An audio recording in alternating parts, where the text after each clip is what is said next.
There is a version of the American West that exists only on film. The version with square-jawed heroes who never miss a shot, never show fear, and always ride off into the sunset when the dust settles. And then there is the real thing. The men who played those heroes, the ones audiences trusted, rooted for, and celebrated, came from places and circumstances that most people alive today would not survive. Before they ever touched a script, they had already lived through wars, poverty, physical devastation, and the kind of violence that leaves marks on a man that no makeup department can replicate. This is a list of 10 Western heroes whose real lives were harder, stranger, and more dangerous than any role they ever played. And by the time this is over, you may find it difficult to watch these films the same way again. Number 10. Gary Cooper. Frank James Cooper was born May 7, 1901, in Helena, Montana, the son of a British immigrant father who became a Montana Supreme Court justice. That lineage sounds comfortable enough, but Cooper's childhood was anything but sheltered. At the age of 12, he was involved in a serious car accident that fractured both his hips. The prescribed treatment in 1913 was not surgery. It was a horse. His parents sent him to work on a cattle ranch in the Judith Basin so that the slow, constant motion of riding would work the joints back into alignment. It did, but it also gave Cooper something no acting coach could manufacture: the walk, the posture, and the unhurried physical authority that would define him on screen for 4 decades. Before Hollywood, he worked as a cowboy extra, falling off horses for $5 a fall. He did it so often and so convincingly that directors started keeping his face in frame. His Medal of Honor performance in Sergeant York in 1941, which earned him his first Oscar, was built on the foundation of a man who already knew what it felt like when a body absorbs punishment and keeps moving. Number 9. James Garner. James Scott Bumgarner was born April 7, 1928 in Norman, Oklahoma. His mother died when he was 4 years old. His father, a man described by Garner himself as emotionally absent, remarried a woman who reportedly treated the boys badly. Garner ran at 16. He drifted through merchant marine work and odd jobs until the Korean War, when he was drafted into the 5th Regimental Combat Team of the 7th Infantry Division. He served 2 combat tours and was wounded twice, once by enemy mortar fire, once by friendly fire from American aircraft. He was awarded to Purple Hearts. He never talked about it much. That was the thing about Garner. He carried a remarkable amount of damage with a lightness that came across on screen as charm. His television character, Jim Rockford in The Rockford Files, was famously reluctant, nonviolent, and allergic to unnecessary heroics, a man who solved problems with his mind rather than his fists. People assumed that was acting. Those who knew Garner understood it was something closer to philosophy earned under fire. Number 8. Randolph Scott. Randolph Scott was born January 23, 1898, in Orange County, Virginia, into a family with deep roots in the Confederate South. He studied engineering at Georgia Tech, then enlisted in the Army in 1917 during World War I. He served as an artillery officer. After the war, he played semi-professional football and pursued engineering, eventually using a personal introduction from his father to Howard Hughes's social circle to break into Hollywood in the late 1920s. What made Scott genuinely unusual was what he did off the film lot. He was one of the most disciplined financial minds in the history of the entertainment industry. While other actors burned their money on mansions and marriages, Scott invested quietly and carefully in California real estate for decades. By the time he retired in 1962, he was worth an estimated $100 million, a figure that would represent over $1 billion in today's terms. He simply refused to waste anything. His face in later westerns, weathered, patient, economical, was not a performance. It was the face of a man who had always been paying close attention. Number 7. Joel McCrea.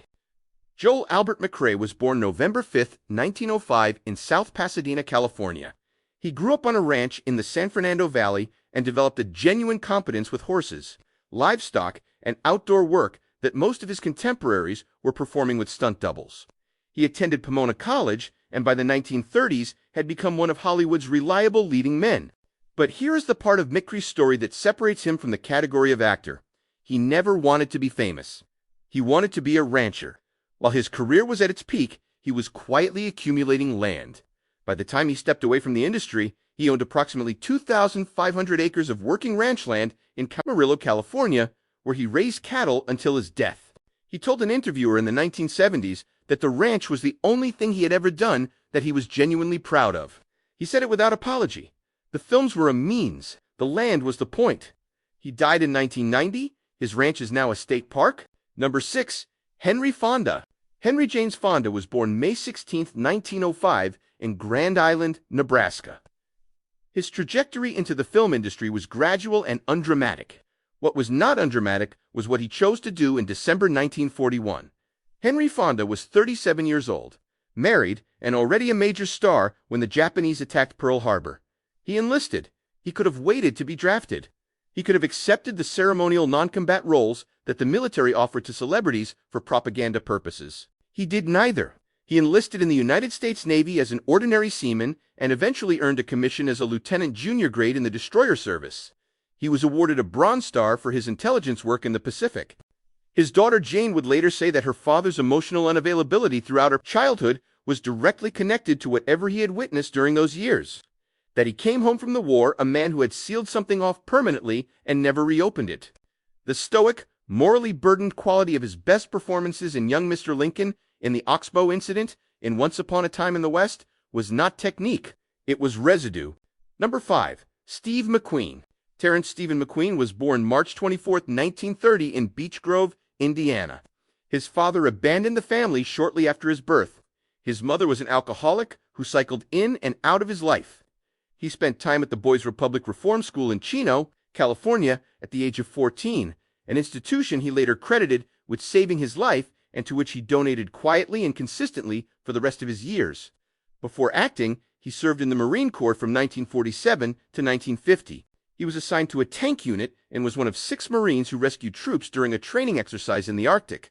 He was also busted down from private first class to private no fewer than 7 times. The discipline never took, the toughness did. McQueen went on to become one of the most legitimately skilled drivers and motorcycle riders in the film industry. Not a man who was coached for the camera, but a man who had raced competitively at the highest levels and could do things with a machine that other men genuinely could not. What you saw on screen was real. The danger was real. He understood risk as an intimate rather than an abstraction. Number 4. Kirk Douglas. Ishur Danilowicz was born December 9, 1916 in Amsterdam, New York, the son of illiterate Russian Jewish immigrants who worked as rag pickers. He was one of 7 children. The family had almost nothing. He worked from the time he could work, selling snacks to mill workers, delivering newspapers, doing odd jobs, saving money for an education that none of his circumstances said he was entitled to. He talked his way into St. Lawrence University and then into the American Academy of Dramatic Arts on partial scholarship. When World War II began, he enlisted in the Navy and served as a communications officer in anti-submarine warfare in the Pacific.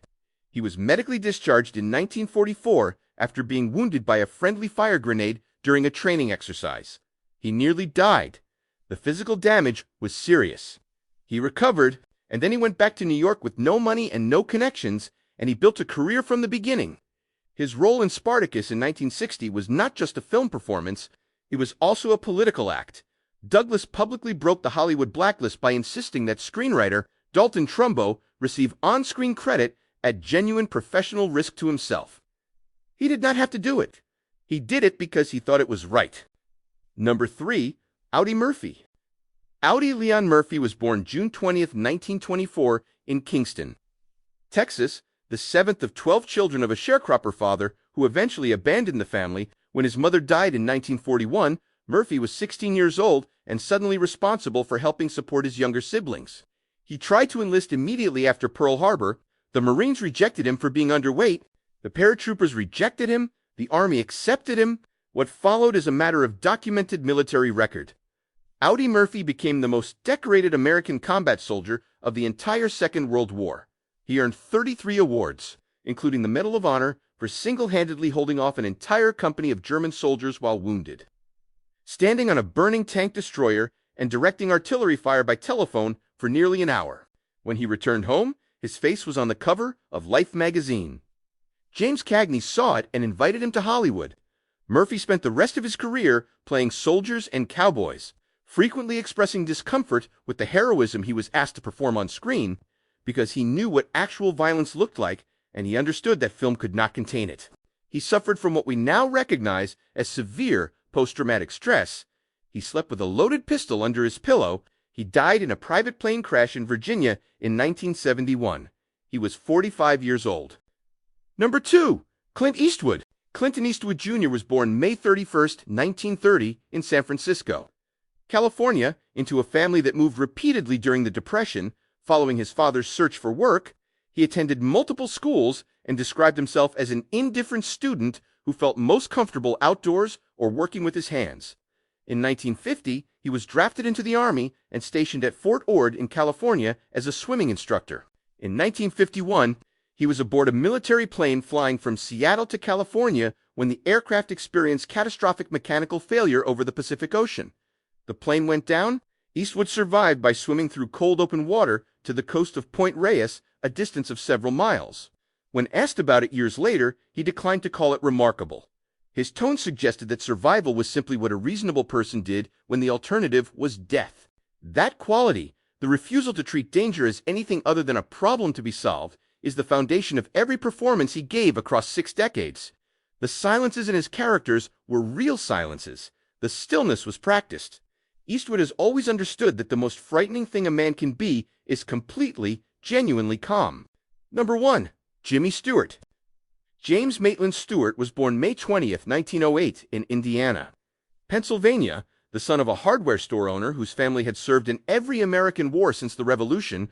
Stewart graduated from Princeton University in 1932 with a degree in architecture and fell into acting more or less by accident through a friendship with Henry Fonda. By 1941, he was one of the most beloved actors in America. He had just won an Academy Award for The Philadelphia Story, and he voluntarily enlisted in the Army Air Forces, knowing full well that his celebrity status would have protected him from combat. He was initially rejected for being underweight. He gained enough weight to pass. He then spent years as a bomber pilot, flying 20 combat missions over Nazi Germany, including some of the most dangerous raids of the war, missions with casualty rates that no rational person would volunteer for. He rose to the rank of colonel and eventually brigadier general. He was awarded the Distinguished Flying Cross twice, among other decorations. He never discussed his combat experience publicly. His close friend Ronald Reagan recalled that Stewart would occasionally wake in the night with nightmares so severe that his wife had to physically restrain him. The anxiety-ridden, morally complicated men he played in his later westerns and in his collaborations with Alfred Hitchcock were not departures from the Jimmy Stewart audiences loved. They were the truth of him.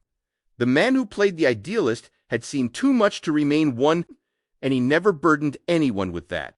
He just kept showing up. There is a reason these men convinced audiences so completely.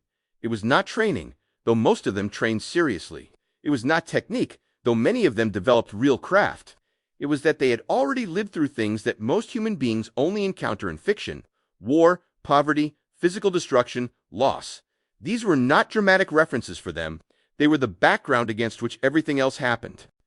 When Gary Cooper stood still in High Noon, he was drawing on a man's body that had already been broken and rebuilt. When Jimmy Stewart's voice cracked under moral pressure, it was the voice of a man who had already flown through flak over Germany and watched men he knew fail to come back. Hollywood didn't make these men. These men arrived carrying something that no studio system could manufacture, and the camera, whatever else it does not lie about that. Which of these men surprised you the most? Tell us in the comments below. And if any of this was new to you, subscribe. We cover the real histories behind classic Hollywood every week, the stories that exist just beneath the surface of the films you already love.